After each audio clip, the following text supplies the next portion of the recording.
my soul, my Savior God, to thee.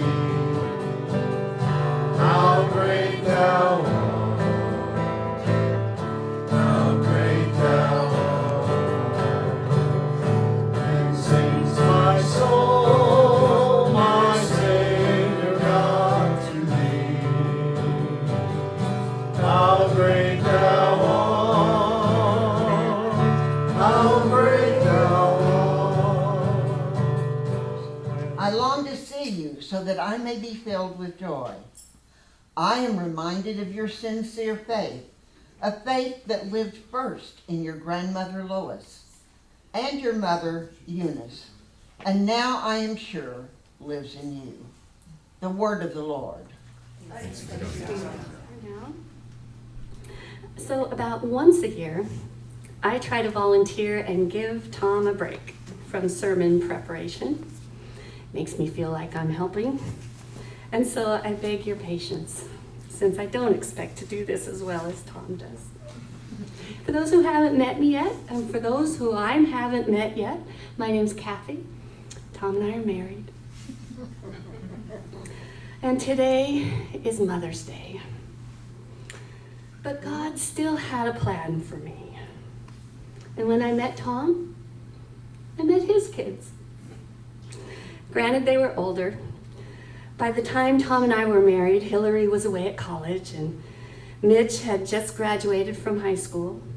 But I've been blessed to be their friend, supporter, and bonus mom these last almost 20 years. So today we celebrate moms of all kinds. Moms, grandmas, stepmoms, bonus moms. And we are blessed to be celebrated by our families.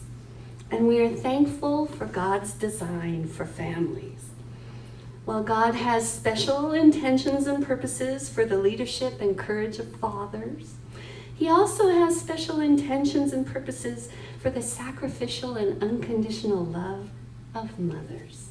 And thankfully, Paul tells us about how Timothy became a Christian and grew in his faith.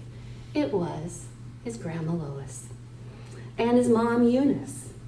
You moms and grandmas have such a unique position to gently and lovingly introduce your young ones to the love and forgiveness of Jesus Christ. In fact, you are the first evangelists your kids have ever met. You are spreading the gospel by the example of your life, by the spiritual gifts you display, by reading your kids' Bible stories, saying grace before dinner, and bringing your children to church. All of that meets the criteria for evangelism. But you know what? There's a rule every evangelist learns. Well, it's the evangelist's job to introduce people to God. It's not their job to save them. Only God can save people. You can tell them about Jesus, show them God's love, bring them to church, but just remember that salvation is ultimately between your child and God. You can do everything according to plan, but in the end, whether to follow Christ will be between them and Jesus. God will know the perfect time when their hearts are ready. Be patient and keep praying. In the meantime,